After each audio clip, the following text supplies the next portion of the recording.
Hi, everybody. Steve Crowley here now, welcoming all of you to our ongoing series of community conversations. Tonight we have a great session lined up with Bill Keeton from the University of Vermont, who's going to talk with us about forest carbon. And it's very, couldn't be more timely with the passage yesterday of the Global Warming Solutions Act, which puts us on a path towards accounting for carbon emissions and sequestration. And we'll see how that plays out in the course of our discussion, but it should be a great discussion. So we'll have, Bill will be speaking for about 20, 30 minutes, and then we'll open it up for questions. If you have questions as we go, feel free to type them into the chat box, and we'll use that as we get into our discussion portion of the gathering. So that's it. Again, welcome everybody, and especially welcome to Bill. Bill, why don't I pass it off to you? Okay, great. Thanks so much, Steve. I really appreciate it. First of all, I just want to thank you for the invitation to join you this evening, and thanks everyone for coming. This invitation from Vermont Sierra Club actually meant a lot to me, because I don't know if folks know, but my very, very first job after college, right out of college, was with the Sierra Club in Washington, D.C. at the legislative office. I interned there for the summer and learned a little bit about how policy development works on Capitol Hill. And I was actually put in charge of a project lobbying the New York State delegation on behalf of the Yellowstone wolf reintroduction bill. This was way back in 1989, and of course that passed a few years later. But that was all thanks to the Sierra Club, that great experience that I had. So it's really special to be with the Sierra Club tonight. So thanks for inviting me, and I'm excited to talk about this topic, climate-friendly forests, which is something that I've been working on at UVM for many, many years. My lab here is the Carbon Dynamics Lab. We're a group of graduate students and postdocs and visiting scholars that work on all things forest carbon related, everything from basic carbon cycling in the forests to carbon forestry and silviculture to carbon markets, and increasingly trying to understand the opportunities that exist in the region for landowners to participate in carbon markets. So I don't have all the answers for you tonight, especially in terms of the title that Steve presented, Achieving Vermont's Carbon or Climate Goals. But I can share with you a few areas that we've been working in that I think will feed into that dialogue, and maybe will help us to understand what some of the options are, at least for the forest sector and the forestry sector specifically, in terms of forest carbon sequestration. Okay, so with no further ado, I'll just get right into it. And let's see here. Okay, so I've divided the talk into two parts. The first will go over some of the basic concepts in carbon forestry that we and others have spent the last decade or so exploring, that give us a much better understanding than we ever previously had of really specifically what we can do in working forests to enhance carbon sequestration, to enhance carbon storage, and to help achieve these emissions reduction goals.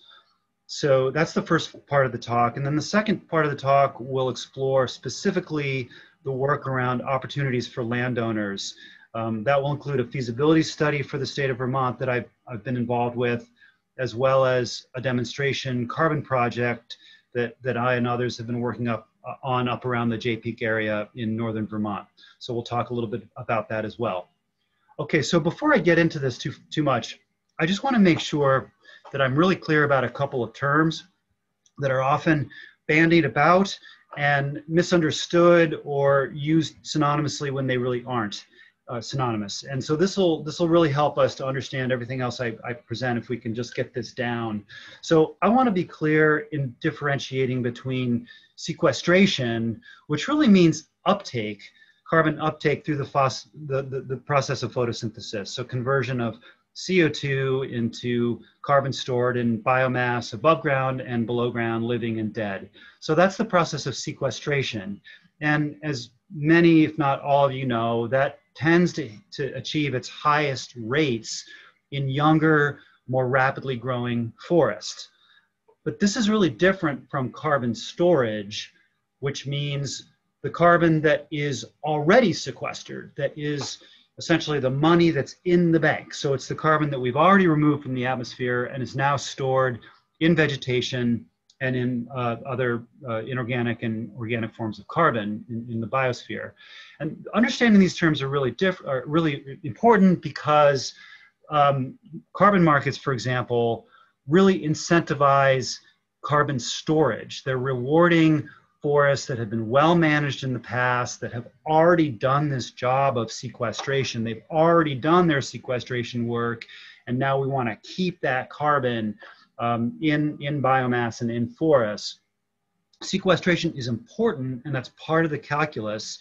It's part of carbon accounting for sure, but it's not the whole picture. And it's just really important because oftentimes, debates get really tangled up around this difference between sequestration and storage. So, okay, so there we go, just so we've got that down.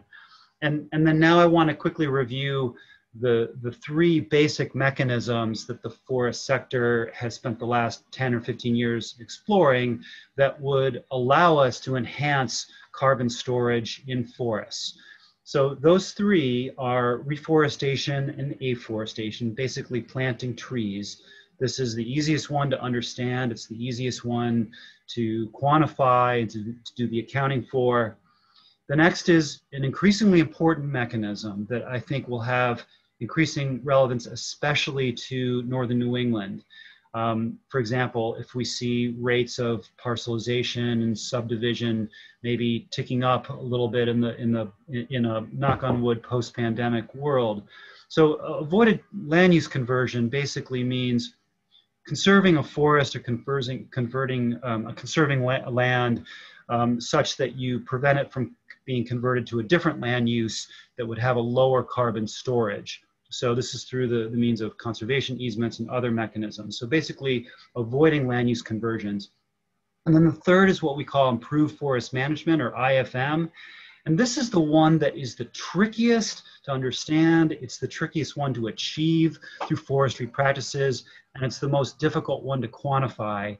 But it's one that the forestry sector has finally gotten a good handle on, and this is the one where we're now seeing the greatest action in terms of activity in the carbon markets, both in the Northeast, but certainly around North America. So we really need to understand improved forest management.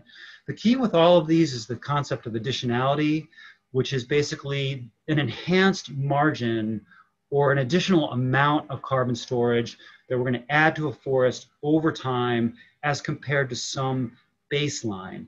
Now, this is really important when we start talking about Vermont's forests and how they can help us achieve our emissions reduction goals, because we can't simply just count the carbon that is already stored in our forests necessarily. We have to make sure that we are managing those forests in such a way that over time, we're actually incrementally increasing the amount of carbon that they store. That's this concept of additionality.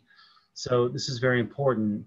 Sometimes communities will reach out to me and they'll ask me, can we just count all our forest land as an offset against our emissions? And unfortunately, I have to answer, well, no, you really can't do that, because again, what we want to do is achieve kind of a net benefit or enhancement of storage over the status quo or the baseline that we have now. So that's a really important concept. Okay, so in terms of improved forest management and specifically what those options are, there's always the option. I'm sorry, a little tongue-tied tonight. It's been a long day here at UVM. There's always the option just to protect forests outright and to conserve them as wilderness, as passively managed reserves. And this is where it gets really confusing. Many of the improved forest management mechanisms in carbon markets that sound like they would only include active silviculture actually allow you to do passive management. So that's always an option. So this might be particularly relevant where we're trying to conserve high conservation value forests like old growth or rare community types like clay-plain forests or exemplary riparian forests. So there's lots of opportunity for that. The reforestation option is less relevant in northern New England, where we've already had, 150 years or so of secondary forest recovery. But there are some notable opportunities, particularly riparian buffers, and of course there's a lot of work around riparian forest planting in the Champlain Basin, and that's something that can be incentivized and rewarded by carbon markets. So it's something to keep your eye on. Urban tree cover actually is its own mechanism, and there are opportunities to generate offset credits and to account for urban tree cover and urban tree planting programs.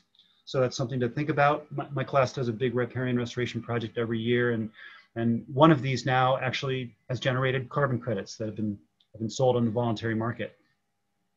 And then improved management itself. I know I've been kind of jumbling up some of these terms a little bit, but there are a whole variety of different mechanisms, specific protocol that the market uses under this category, and they include things like retention forestry, so trees in harvesting systems where those trees would otherwise not be retained. So in other words, leaving legacy structure that can then be incorporated into forests over multiple rotations.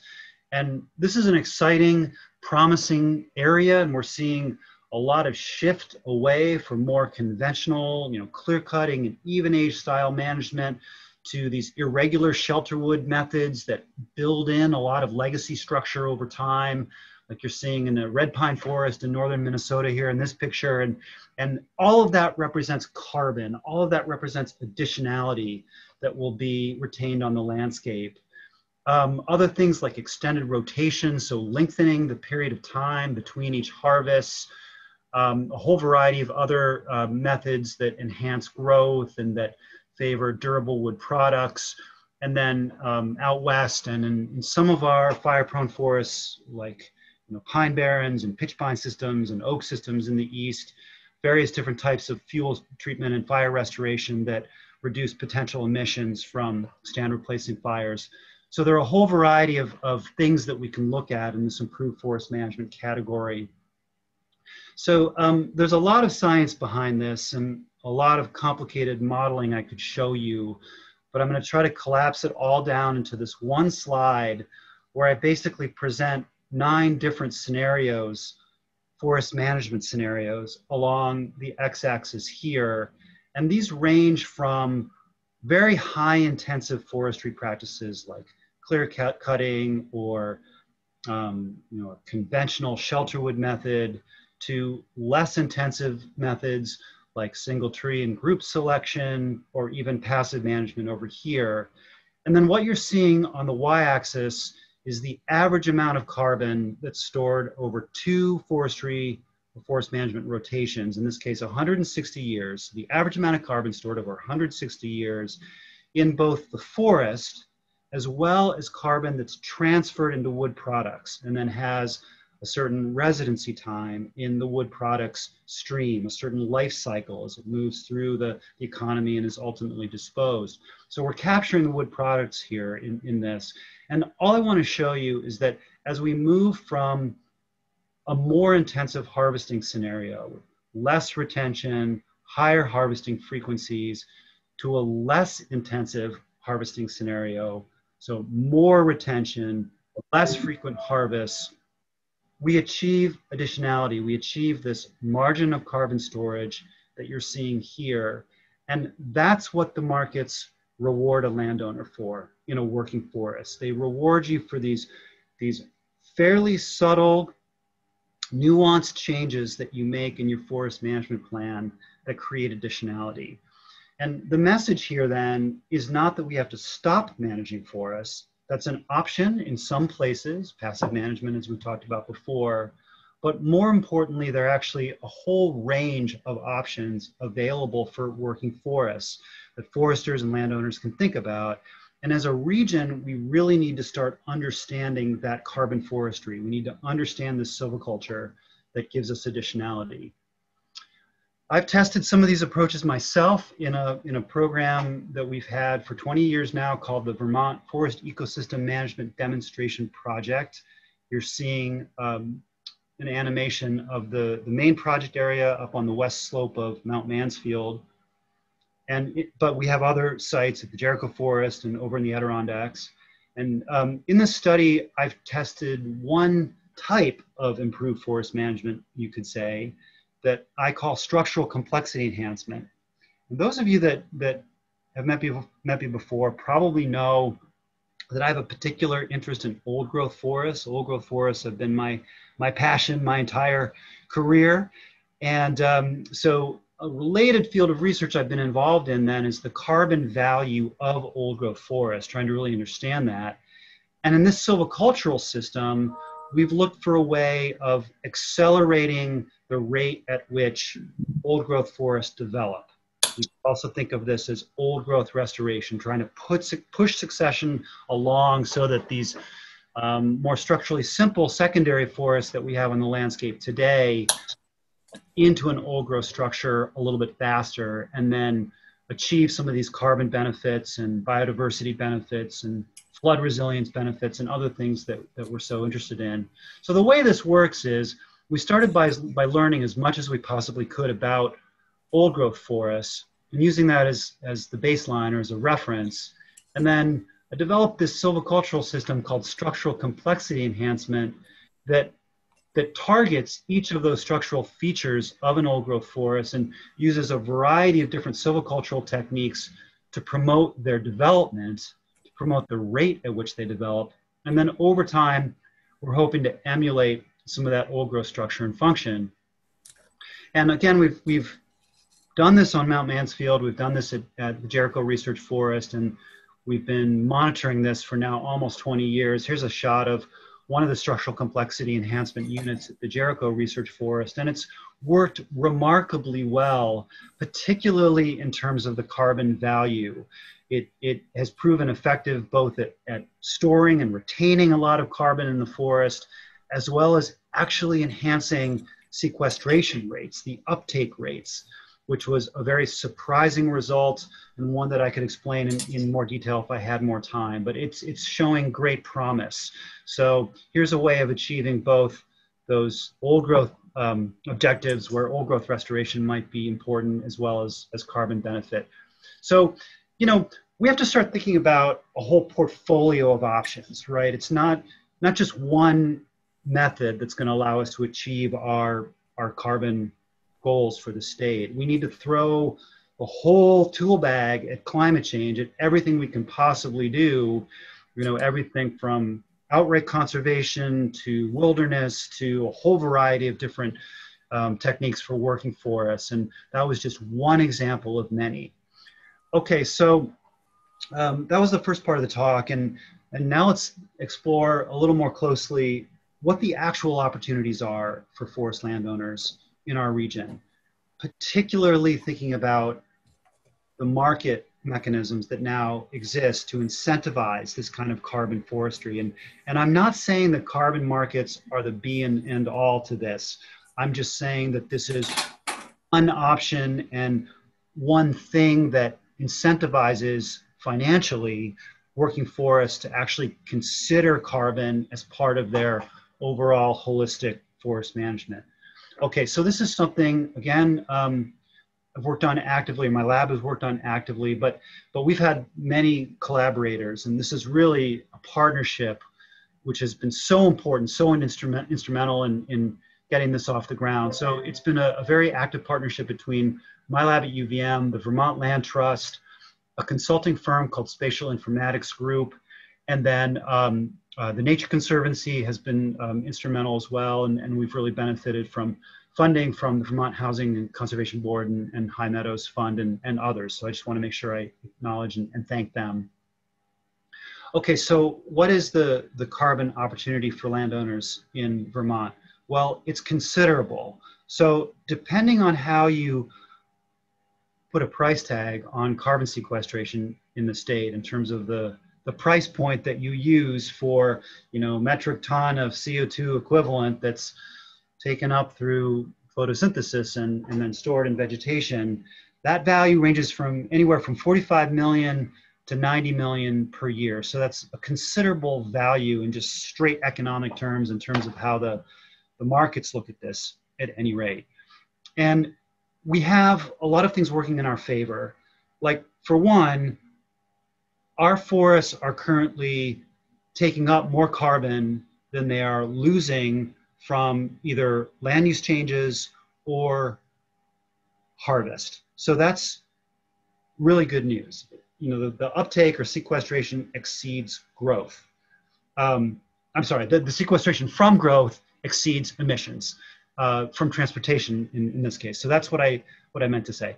And that's really important because that means that our forests are already a very strong sink, and we can work with that to enhance the sink capacity of our forests even further. I'm sorry, that part was a little bit jumbled. The key message there was that we have a strong forest sink, carbon sink, and it's so strong that it actually exceeds the emissions from the transportation sector. So that indicates that it holds real promise as, you know, a sink that we can enhance even further. Okay, carbon as an umbrella correlates with a lot of other values that we care about, that Vermonters care about from the landscape. And I've often tried to make the argument that a forest that's well managed for carbon is likely also to be a forest that's well managed for habitat, for wildlife, for open space, for recreation, for flood resilience. And we can prove that quantitatively now, by the way. So a forest well managed for carbon has all these other co-benefits that we really care about. And that's an important part of the message, I think, as we start looking to our forests increasingly to help us meet our emissions reduction goals. Okay, I'll try to speed up this last part because I know I'm running out of time a little bit. So we've looked at all of that, this opportunity for landowners, as well as these co-benefits that we just talked about, open space, habitat, flood resilience, in a feasibility study that that I and those partners that I mentioned put together a couple years ago. It's called Vermont Forest Carbon, Market Opportunity for Forest Landowners. You can easily find this online if you just Google Vermont Forest Carbon. And the feasibility study basically walks through all of the different market systems that are available. So that's the cap and trade or compliance markets that we see in California, and now in Quebec, and in Washington State, and British Columbia, and market systems that are now linking up and synchronizing across the US and Canada. And so we're seeing this sort of development of a synchronized North American compliance market, as well as the voluntary markets, also called over-the-counter. And so the feasibility study walks through both of those market systems in great detail to help landowners understand them. And then it lays out a pathway that we think represents the best option for the majority of landowners in Vermont. And so that's this pathway that you're showing here, which is probably through the voluntary markets. And I want to explain why that's the case. The reason we think the voluntary markets offer the greater prospect is because they allow a mechanism called aggregation, which is essentially just the pooling together of resources across multiple properties. So multiple smaller parcels can join forces in terms of their carbon, and they can develop that as a single project. So that's aggregation. And that's important because we've learned that for carbon projects to work on either the compliance market or the voluntary market, they have to achieve the economies of scale necessary to make them financially viable. And what that means is that they have to be big enough. They have to have enough land area such that they're generating enough emissions offsets and revenue to cover the transaction costs that are required to develop a project like this in the first place. Getting a carbon project off the ground is expensive. It's laborious, it's time consuming, it requires major technical expertise and monitoring and very detailed field inventories of carbon, and then long-term monitoring and insurance policies that we call buffer pools. And it's very expensive. And a lot of those transaction costs are more or less fixed costs. They will be the same whether the project is large or big. And that's why you have to achieve a large enough project such that your revenue is greater than the cost. It's the only way to make it financially viable for a group of landowners. And that's why aggregation is so important. So that's the first sort of critical breakpoint in this decision tree. And then after that, the trick is figuring out how to integrate carbon with all of the other forest stewardship mechanisms that landowners in a state like Vermont really depend on to keep a working forest viable and just to keep forests as forests. And so that would include things like current use value appraisal, conservation easements, certification under a variety of green certification systems. And what we found is that carbon is absolutely compatible with all of those other forest stewardship mechanisms. In fact, having those in place first often kind of paves the way or makes it easier then to develop a carbon project. So I should move on, but if you're interested in the details of how to make all of this work, I would refer you to the feasibility study. The other thing that we did, and this I think speaks to Steve's kind of question to me initially, which is, how can Vermont's forests help achieve our emission reduction goals?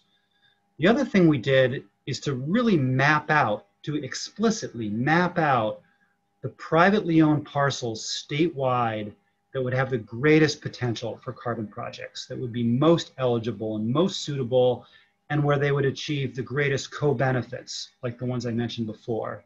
So let me try to walk you through this. This is a spatial exercise, and it's a little complicated. So we started off with a layer representing all the forests in Vermont. That's this. And then we superimposed on that a ranking of all the privately owned parcels statewide in terms of their flood resilience benefit. Now, this was a study that the Gund Institute at UVM did, and it's very complicated, but basically we have a ranking of every piece of land on the Vermont landscape in terms of how important it is for flood resilience, basically buffering us against big floods like Tropical Storm Irene. So we took that layer and we pulled out the top 80th percentile or more parcels, so the best parcels statewide in terms of flood resilience. That's this. And then finally we superimposed those on the forest blocks, the large unfragmented forest areas that have been mapped out statewide, the areas that we are most interested in conserving in terms of unfragmented habitats and other values. We buffered those a little bit by about a mile on either side, thinking of enhancing those forest blocks even further. And we used just properties that were large enough such that you could aggregate them into a viable carbon project. So parcels that were 500 acres in size or greater. And that gave us this map here. I don't know if you folks can see it. For me, it's behind my little panels. But we have this statewide map then of parcels that are most eligible for carbon projects and that maximize these co-benefits. So flood resilience and open space or large forest block conservation. And we can quantify that now. We've got 285,000 acres statewide that would achieve those objectives, where we could really prioritize carbon projects. So that's a considerable acreage. I'll just take a part of that and I'll blow it up for you. So this is this north central portion of Vermont up around Jay Peak, where we're now showing that this can be done. The different colors on here represent different degrees of co-benefits for flood resilience and those other things, but we won't get into that right now. Okay, so let's focus in actually now on this Jay Peak area, and let's talk about how we could actually do a carbon project up there. So that's the most recent thing that that group of partners that I presented to you have been working on. So my lab, Vermont Land Trust, the Nature Conservancy, Spatial Informatics Group, and Charlie Hancock's Consulting Forestry Group, and Cold Hollow to Canada itself. So we're doing this up in the Cold Hollow to Canada project area, which is basically here, the portion south of the Canadian border. And it's this collection of fairly large, sort of moderately sized to larger parcels in the Jay Peak area that are really an iconic landscape for Vermont. I mean, this is an area that's really important for recreation. It has large unfragmented forest blocks. It's very important wildlife habitat for many species.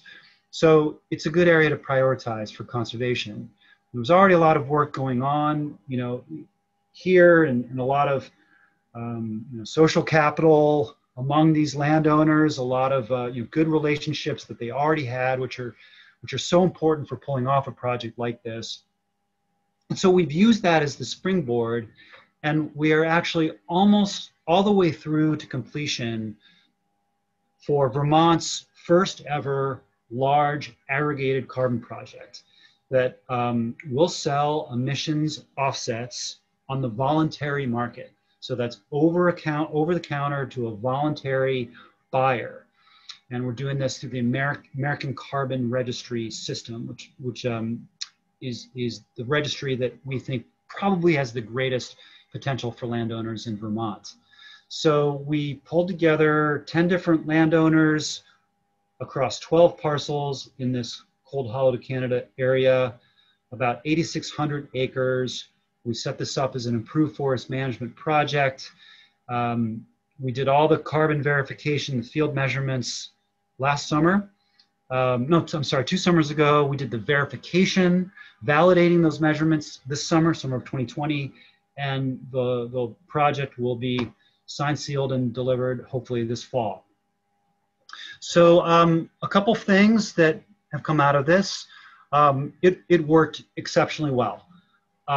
We forecast that it will generate about $3.5 million in net revenue. So that's net after all the bills have been paid, after all the transaction costs have been covered over the first 10 years. About 70% of that goes directly to the landowners. The other 30% covers the transaction costs and development costs. And that represents about $282 per acre per year over that first 10-year period. So that's an attractive amount financially, layered on top of all the other revenue streams like maple syrup and cost share programs and tax abatement through current use and everything else that these landowners are already doing to maintain their working forests. It's an additional margin of revenue that will help keep them financially viable. So we've developed this project as a demonstration, trying to make it as transparent as possible so that we generate lessons that can be shared with landowners across the state and across the region. We have a long list of those lessons that I'm happy to share with you in detail. I don't have time tonight to go through them, but I'm happy to talk about them a little bit in the discussion. And then the next step after that is to consider expanding this into a statewide program, enrolling additional properties elsewhere and developing other aggregated projects in other parts of the state. So that's the work that Vermont Land Trust will really be spearheading in the coming years. So stay tuned for that. And then I'm going to finish up. I think, Steve, we started about 8 minutes after, so I think if I maybe take just a couple more minutes, that would be okay. Is that all right with you? I'm going to take that as a yes. I can't hear you, but yeah, I just want to, that's great. I just want to remind people to put your questions into the chat column there, and we'll get to those as soon as you finish up. Great. Okay, great. So just a couple more minutes. I can't give a talk like this without saying a couple things about old growth forests in particular, specifically, and a little bit of a plug for our new book. It came out 2 years ago. It's called Ecology and Recovery of Eastern Old Growth Forests. And there are chapters in there on carbon dynamics and old growth and the silviculture of old growth forests, restoration and management. So a lot of information in there about the carbon benefits of older forests. But basically the long and short of it is that we know that old growth forests have tremendous carbon benefits. From the work we've done in the remaining old growth in the Adirondacks, in Vermont, in the White Mountains, we know that they can store 2 to 3 times more carbon than the mature forests that we have on the landscape today.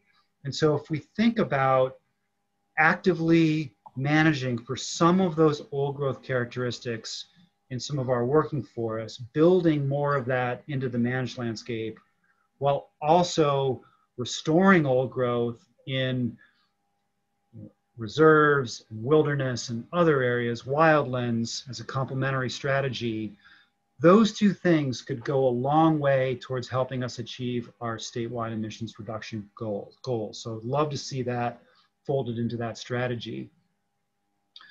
A final benefit of a strategy like that, were we to really think about the role that old growth forests could play statewide, is that we now know, and this is based on really kind of late-breaking research just within the last year or so, we know that older forests across the northern forest region, so all the way from the upper Midwest, all the way across the northeastern US, into the maritime provinces, we know that they are likely to resist climate change better than younger secondary forests.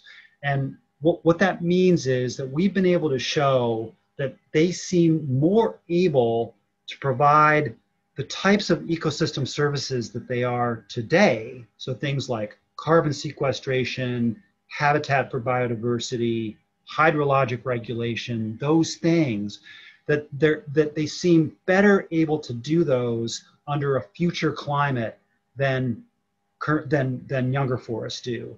And this is based on pretty high-powered simulation modeling that we've used to simulate climate change and how it will interact with the ecosystem services that forests provide. That's where this comes from. So this is maybe just another thing to think about, that old forests resist climate change better.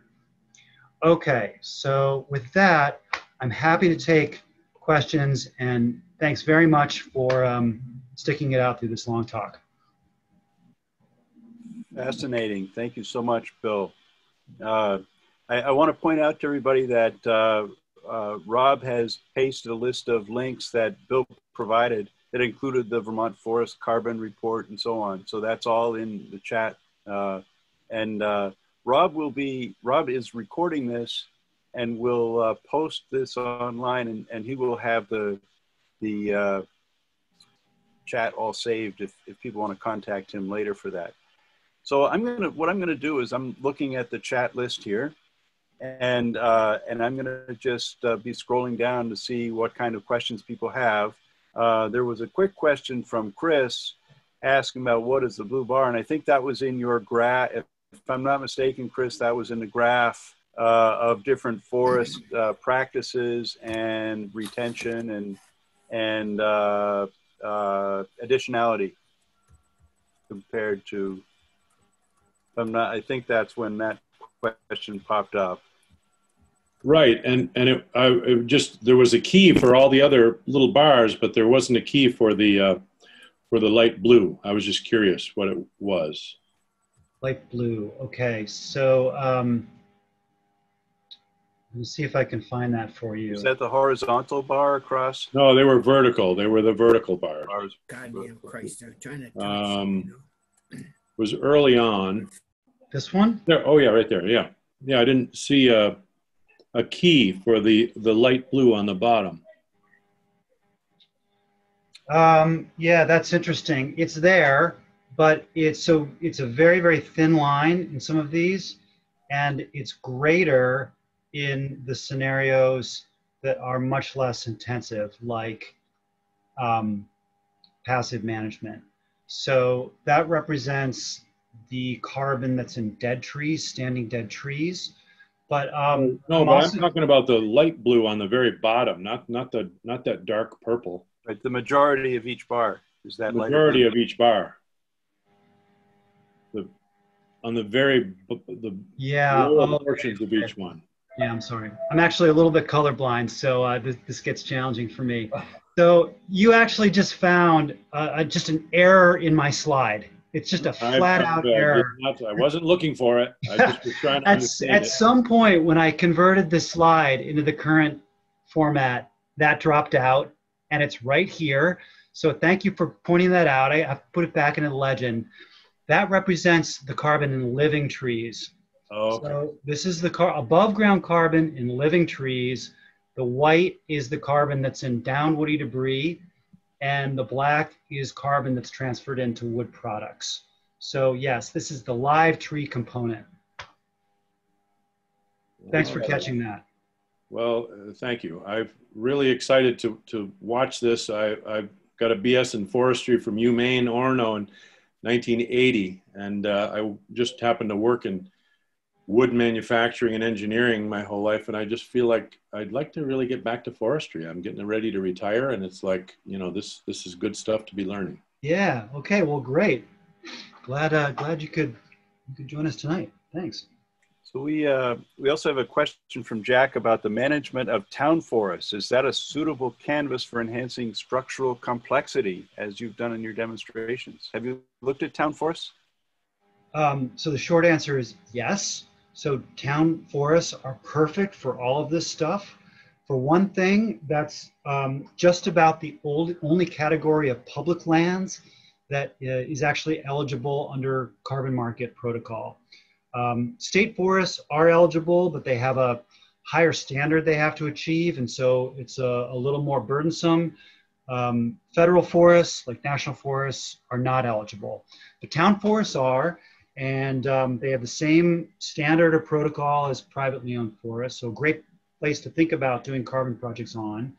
And then in terms of structural complexity enhancement specifically, this thing, as a matter of fact, some of our county foresters are already experimenting with these concepts on some of our town forests. So Ethan Trapper, for example, our county forester in Chittenden County, is really interested in this sort of thing, and Mike Snyder was before him. And they've been trying a whole variety of different kind of structure-based silvicultural approaches on the Heinsberg Town Forest and maybe Starksboro, and I think now on the new town forest out in Richmond as well. They're planning on doing some of these things. So again, the short answer is yes, they're perfect for this. Great. Greg Hostetler has a question about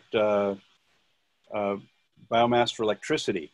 And that's not exactly the focus here, but and I don't want to get too distracted. That could be a whole other hour, I'm sure. Yes, indeed. But do you have a quick response for that?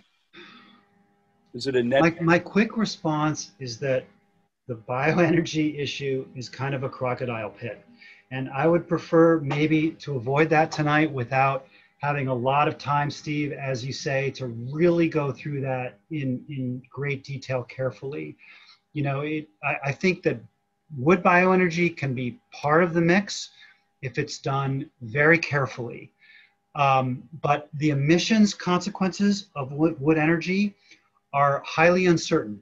And the research, including work we've done right here at UVM, is all over the map on that question, you know, whether wood bioenergy helps us reduce emissions or whether it contributes to emissions. And it comes down to the details of the specific harvesting approaches that we're using, and you know, are we retaining biomass and structure and tops and other things in the forests, or are we incentivizing more aggressive, more intensive harvesting? It also comes down to the specific energy conversion technology that we're talking about, you know, like wood pellets and high efficiency wood boilers for home heating and municipal heating, you know, not municipal, institutional buildings versus, you know, high capacity electric generating plants. You know, the specific technology and energy conversion is really important here in terms of the emission consequences. And then finally, the type of energy substitution. So, you know, what is it that we're substituting wood energy for? Is it coal and petroleum, or is it natural gas? And that makes a huge difference in terms of the carbon accounting. So the complexity quickly explodes around this issue, and it's really hard for me to give a short answer. I'm sorry, that's unsatisfactory, but I'll just leave it there for now. We would like to have that as one of our future sessions that really focuses, that digs down into that a little more. Jim Maisland has had his hand up for a while. Jim, do you want to go ahead with your question? I put my questions in chat. I wasn't sure how this was going to work, Okay. but basically, are all these slides going to be available, and also backup financial information that led to the conclusions? That's one question, and then the other one was, how does sustainable timber harvesting figure into this? Okay, great. Thanks for those questions. Both really good ones. So the first round of financial analysis is already available in that feasibility study that we provided the link for. So if you look in the appendix, it has that. But that was an older analysis. The actual numbers came out a lot more favorable. The net revenue was a lot higher than we initially projected, which is very exciting, I think, for landowners in Vermont. All of those data will come out soon. That will all be transparent and publicly available in some form. I just don't have that quite yet. And the second question was, how does sustainable timber management factor into this?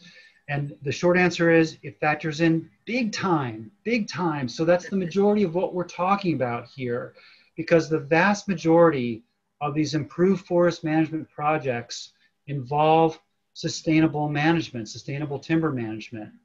Let's see if we can find that slide where I was talking about that a little bit. Yeah, improved forest management. The vast majority of projects are exactly that. And basically what this means is that landowners can continue to manage timber sustainably, practicing excellent forestry practices, as the majority of foresters in Vermont already do. So we've got that already working in our favor, so long as they tweak their management a little bit and adjust their management plans slightly so that they are making sure that they both retain high carbon stocking, the high carbon densities they already have, and add to that a little bit incrementally over time. So if they can do those two things, maintain the carbon they already have, and even better, add more carbon over time, that's how they will be eligible for carbon market participation. So in the example of Cold Hollow, Canada, that I described earlier, all of those parcels will be actively managed for timber. And in fact, they'll be able to harvest roughly what they were planning on harvesting initially, with some adjustments. So that is certainly one option for all of this. The passive management, again, conserving high conservation value forests in other areas is another one. So Henry's got a great question that I've been wondering about myself. A lot of your talk is about markets, and I'm wondering about some of the non-market things. Would it be productive to teach landowners, even small holdings, to understand and adopt complexity management on a volunteer basis? I know the forest ownership is private forest ownership is a huge proportion of all forest in Vermont. Yes, it's about 20%. I think the answer to that is clearly yes. So we don't have to use carbon markets for all of this, and that's not going to work for many people. Let's be honest, it works best for the medium to larger size properties, the properties that are 200 acres or more in size, and in particular when they can be aggregated into these larger projects that I talked about. You really need to hit a threshold of about 1,500 acres in total for a project to work on either the compliance market or the voluntary market. So for a lot of smaller landowners, that's not going to be an option. And it might also not be conducive with, I don't know, their philosophy, their style of management. There are all kinds of reasons why people might not find the markets attractive. So there are lots of things that we can do just on a voluntary basis in terms of how we protect and manage forests. The first and most important thing is just to keep forests as forests, to conserve them, and to adopt good urban planning, good suburban planning, good transportation planning, and all the other things that go into conserving the Vermont landscape, right? Like keep them as forests. And then after that, managing them well, and structural complexity can be a key part of that because it retains carbon on the landscape. And again, I think you see the forestry profession moving really strongly in that direction. Explosion of interest around ecological silviculture and natural disturbance-based silviculture and retention harvesting systems and all of these things that add carbon to the landscape. And my approach, the structural complexity enhancement thing, they can all go into this. So yes, there are a huge variety of tools in our tool bag that landowners can think about using. Great, terrific. Annette had another question related to markets. Annette. Regarding the carbon market, does selling the value out of state mean that those same forests can't be counted towards Vermont's carbon emissions? Yes, and that's really troubling. So this is an issue that we're going to face as a state, and something that this partnership that I told you about has been actively thinking about. So currently that's the case. So all of these emission offsets from these projects, whether they're sold into the California system in the compliance market, or whether they're sold on the international voluntary market to individual buyers that are looking to offset their emissions and to reduce their carbon footprint, those are retired. Those offsets are retired once they are sold, and they are counted towards someone else's emission reductions somewhere else, either in California or another part of the world. And that means we can't double count them here. So that's a concern, especially now with the climate bill and this very aggressive emission reduction goal that we have now. So who keeps we need track? to find, we need to find a way of counting them either, ideally in state or at a minimum within the region. And so I'd like to see RGGI, for one thing, the Regional Greenhouse Gas Initiative, take a more active role in the forest sector. It's been essentially a non-player regionally for forest carbon offsets. There are a whole variety of reasons why that's the case, but there's a lot that could be done to enhance the role of RGGI. Steps have already been made to synchronize it with these other market systems in Quebec and in California. So we're on our way, but there's more that needs to be done. And if we could track these offsets through RGGI, that would allow us to then retire them within our state and count them towards our own emissions reductions goals. So that's key. That's got to happen. Thank you.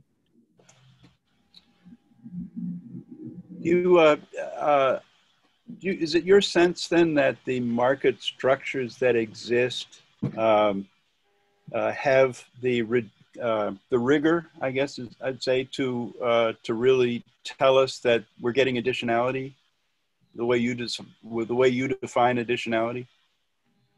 I would say, for the most part, yes.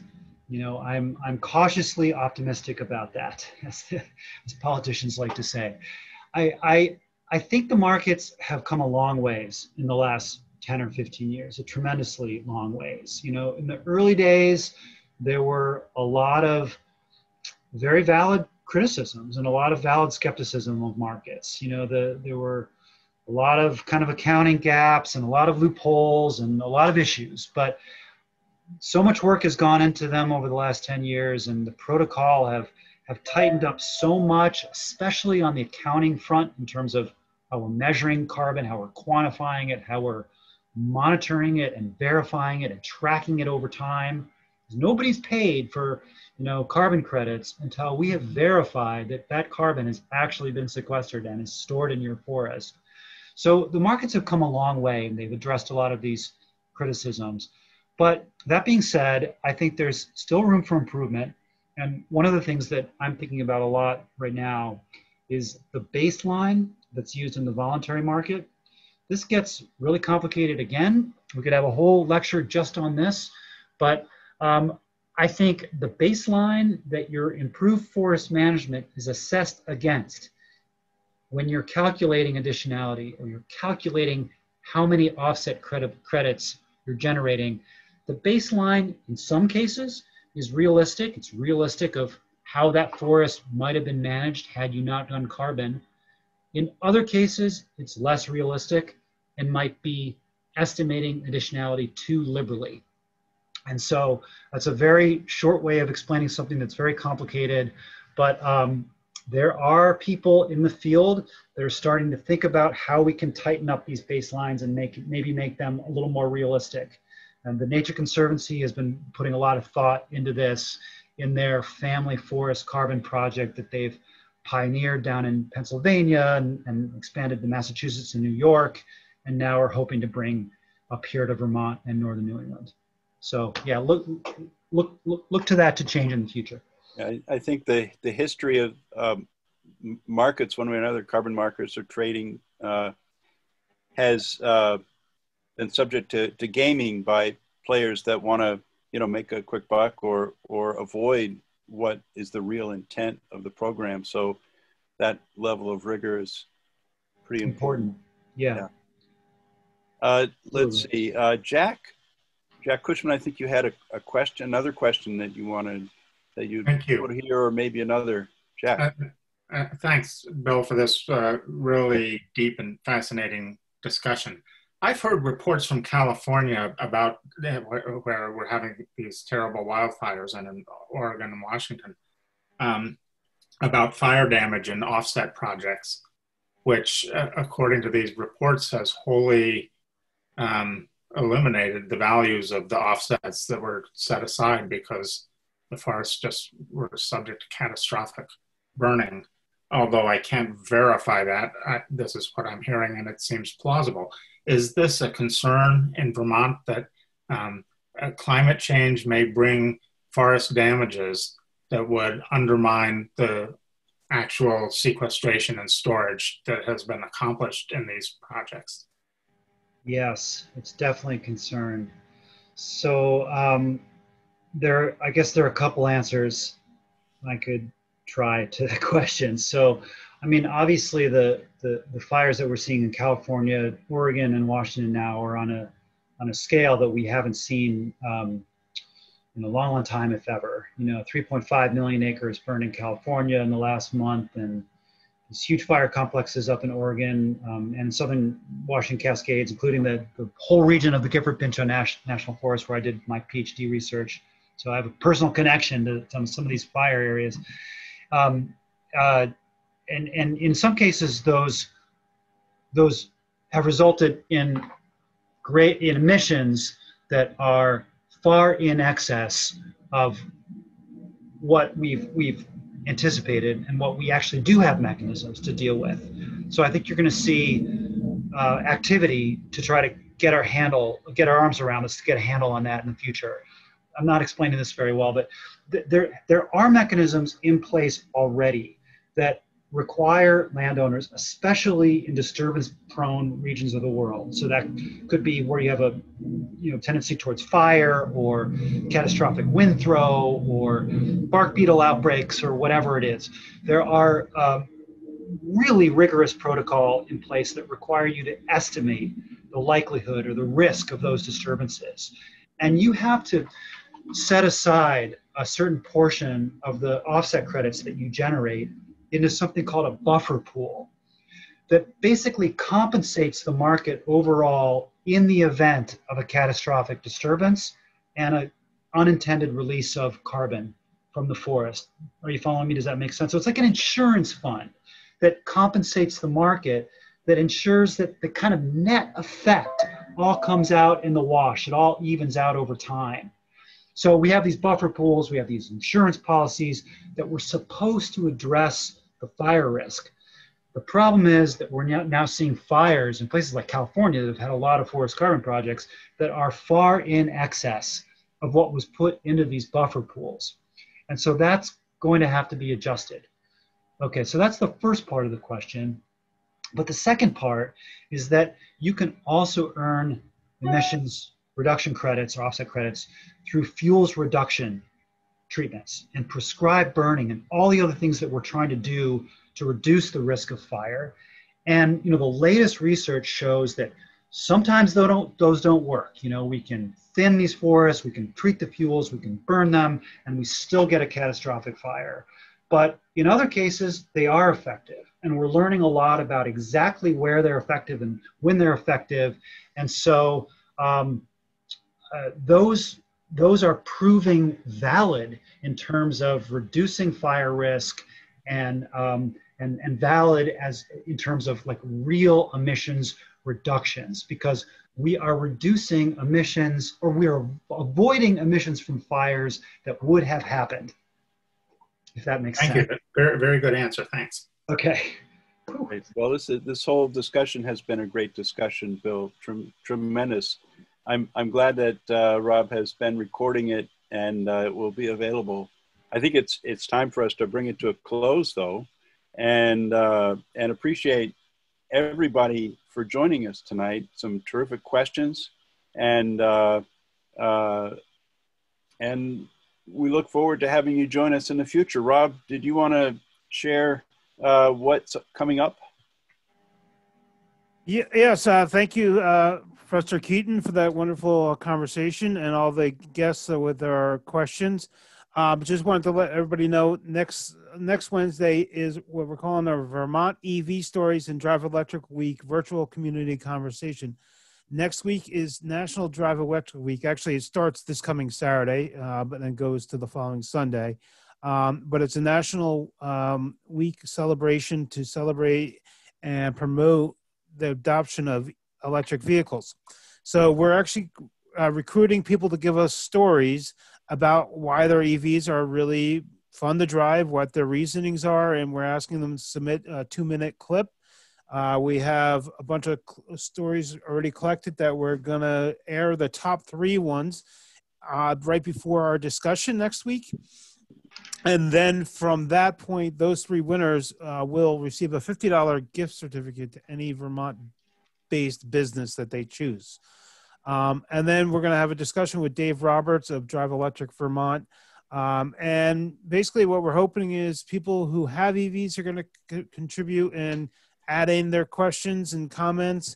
And people who haven't adopted an electric vehicle are going to be like asking us questions about it and get some answers from people who've driven them. So if you want to submit one, please email me at robb.kidd@sierraclub.org.